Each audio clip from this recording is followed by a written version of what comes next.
नमस्कार। आचरण के साथ मैं हूं टीएन मनीष, हाजिर हूं आज का मुद्दा लेकर। आज बात देश के दूसरे सर्वोच्च नागरिक उपराष्ट्रपति के इस्तीफे के बाद उपजे सियासी हालातों पर। ताजा हालातों के बीच चुनाव आयोग ने नया उपराष्ट्रपति चुनने को लेकर प्रक्रिया शुरू कर दी है।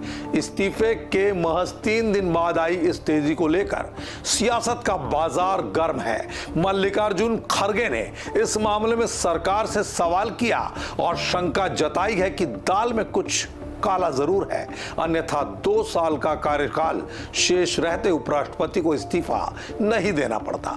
आइए करते हैं विस्तार से इस मुद्दे की पड़ताल। निर्वाचक मंडल का गठन। इस मंडल में लोकसभा और राज्यसभा के सभी निर्वाचित और नामित सदस्य शामिल होते हैं। निर्वाचन आयोग द्वारा अधिसूचना में नामांकन, मतदान और परिणाम की तारीख होती है।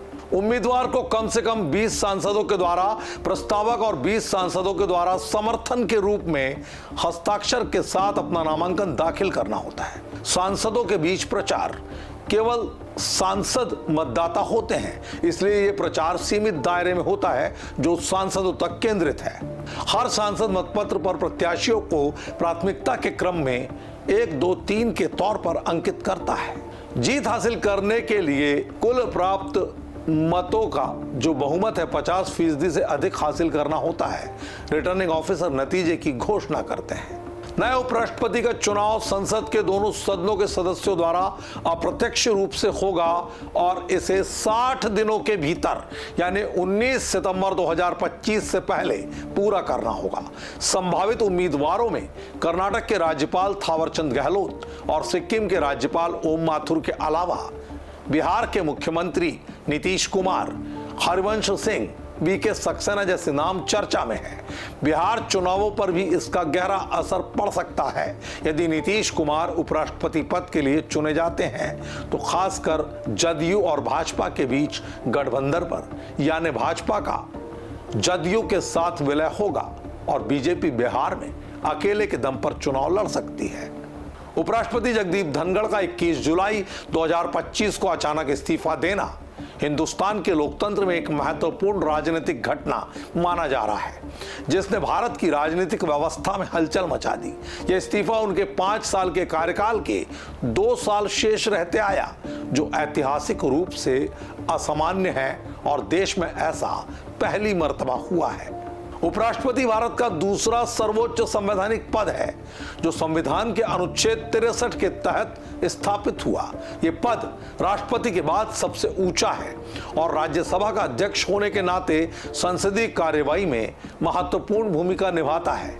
इसके अतिरिक्त अगर राष्ट्रपति किसी कारण से अपने कर्तव्यों का निर्वहन नहीं कर पाते हैं तो उपराष्ट्रपति उनका स्थान लेते हैं।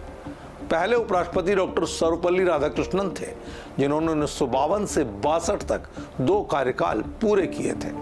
दरअसल जगदीप धनखड़ ने 21 जुलाई 2025 को राष्ट्रपति द्रौपदी मुर्मू को अपना इस्तीफा सौंपा, जिसमें उन्होंने स्वास्थ्यगत कारणों का हवाला दिया। उनकी उम्र 74 साल है और मार्च 2025 में उनकी एंजियोप्लास्टी हुई थी, लेकिन वे सक्रिय रहे।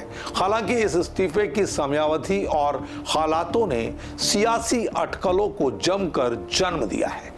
कांग्रेस नेता मल्लिकार्जुन खड़गे ने इसे दाल में कुछ काला करार देते हुए सरकार से इस्तीफे के पीछे की असली वजह बताने की मांग कर डाली। कुछ रिपोर्ट्स में यह दावा किया जा रहा है कि धनखड़ और सरकार के बीच तनाव था, खासकर न्यायाधीश यशवंत वर्मा के खिलाफ महाभियोग प्रस्ताव को स्वीकार करने के मुद्दे पर। इस मसले पर विपक्ष लगातार सत्ता पक्ष पर हमलावर है। शिवसेना यूबीटी के आनंद दुबे ने कहा, यह सरकार में क्या चल रहा है? अगर स्वास्थ्य ही कारण है तो इस्तीफे का समय अजीब है। कांग्रेस के मुनीश तिवारी ने इसे कुल मिलाकर अप्रत्याशित करार दिया, लेकिन कहा इससे कहीं ज्यादा है जो दिखाई नहीं दे रहा। कांग्रेस के ही जयराम रमेश ने इसे अभूतपूर्व बताया और कहा 2 मंत्रियों की अनुपस्थिति के कारण धनखड़ एक बैठक को स्थगित करते हैं, जिससे वे नाराज हुए थे। उन्होंने कहा ये उनके बारे में जो बोला जा रहा है वो बहुत कम है। हकीकत कुछ और है। भाजपा ने अभी तक कोई आधिकारिक टिप्पणी नहीं की है, जो इस मुद्दे को और अधिक कयासों के बीच खड़ा कर रहा है। भाजपा और एनडीए के नए उपराष्ट्रपति के लिए अपनी विचारधारा के प्रति समर्पित उम्मीदवारों को आगे लाने की मुहिम जारी है। नीतीश कुमार बिहार के मुख्यमंत्री, जदयू नेता जिनका नाम बिहार चुनावों के संदर्भ में उभर रहा है। कुछ एनडीए सहयोगी जैसे उपेंद्र कुशवाहा ने उपराष्ट्रपति पद के लिए उनका समर्थन किया है। हरिवंश सिंह जनता दल यूनाइटेड के सांसद, जिन्हें एक विश्वसनीय नेता माना जाता है। वी.के. सक्सेना दिल्ली के एलजी यानी उपराज्यपाल, 67 साल की उम्र, पूर्व कारपोरेट व्यक्ति जो आम आदमी पार्टी सरकार के कदमों को रोकने के लिए जाने जाते हैं। मनोज सिन्हा जम्मू और कश्मीर के उपराज्यपाल, 66 साल की उम्र, रेलवे के पूर्व जूनियर मंत्री, उत्तर प्रदेश से पुराने भाजपा नेता जिनका कार्यकाल 6 अगस्त 2025 को समाप्त होगा। शशि थरूर चौंकाने वाला ऐसा नाम जो विपक्ष से संभावित है, कांग्रेस के मुखर नेता हैं, मोदी की तारीफ लगातार कर रहे हैं। आरिफ मोहम्मद खान, कुछ सूत्रों ने इनका नाम भी उभारा है, लेकिन हाल में जो दो नाम आए हैं, थावरचंद गहलोत और ओम माथुर, दोनों ही राज्यपाल हैं। ओम प्रकाश माथुर सिक्किम के राज्यपाल हैं तो थावरचंद गहलोत कर्नाटका के। नए उपराष्ट्रपति का चुनाव अप्रत्यक्ष रूप से संसद के दोनों सदनों, लोकसभा और राज्यसभा के सदस्यों द्वारा किया जाएगा।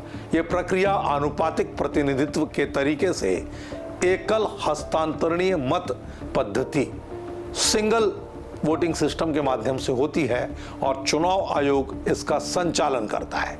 धनखड़ के इस्तीफे के बाद चुनाव 60 दिनों के भीतर होना जरूरी है। 19 सितंबर 2025 से पहले ये पूरा करना होगा। उपराष्ट्रपति के इस्तीफे का बिहार के आगामी विधानसभा चुनाव के मद्देनजर क्या असर होगा, इस पर बात चल पड़ी है। धनखड़ के इस्तीफे का सियासी असर हो सकता है। अगर नीतीश कुमार उपराष्ट्रपति पद के लिए चुने जाते हैं तो ये जदयू और भाजपा के बीच गठबंधन को मजबूती देगा, लेकिन विपक्षी दल जैसे आरजेडी के तेजस्वी यादव इसे भाजपा की साजिश करार दे रहे हैं। तेजस्वी का दावा है चुनावों के बाद नीतीश को हटाया जा सकता है, क्योंकि बीजेपी यूज एंड थ्रो करती है। ये बिहार की राजनीतिक गतिशीलता को प्रभावित करने वाला मुद्दा साबित हो सकता है। जगदीप धनखड़ का इस्तीफा एक महत्वपूर्ण सियासी घटनाक्रम है जिसने कई सवाल पैदा कर दिए हैं। नए उपराष्ट्रपति के चुनाव की प्रक्रिया शुरू हो गई है और संभावित उम्मीदवारों में नीतीश कुमार, हरिवंश सिंह, वी.के. सक्सेना, थावरचंद गहलोत, ओम माथुर जैसे नाम शामिल हैं। बिहार चुनावों पर इसका असर पड़ सकता है, खासकर अगर नीतीश को उपराष्ट्रपति बनाया जाता है। तो ये देखना दिलचस्प होगा कि आगे सियासी घटना कैसे आगे बढ़ेगी, क्योंकि भारतीय जनता पार्टी में अक्सर जो उभरता है वो हमेशा दबाया जाता है और जो दबा रहता है वो हमेशा उभारा जाता है। तो कोई चौंकाने वाला नाम अगर 60 दिनों की अवधि के भीतर उजागर हो जाए तो इसमें कोई अतिशयोक्ति नहीं होनी चाहिए। आज के मुद्दे में इतना ही। मुझे दीजिए इजाजत। आप बने रहिए आचरण न्यूज के साथ। नमस्कार। देश दुनिया की सभी खबरें देखने के लिए जुड़े रहिए आचरण न्यूज से। आचरण न्यूज, हर कदम आपके साथ।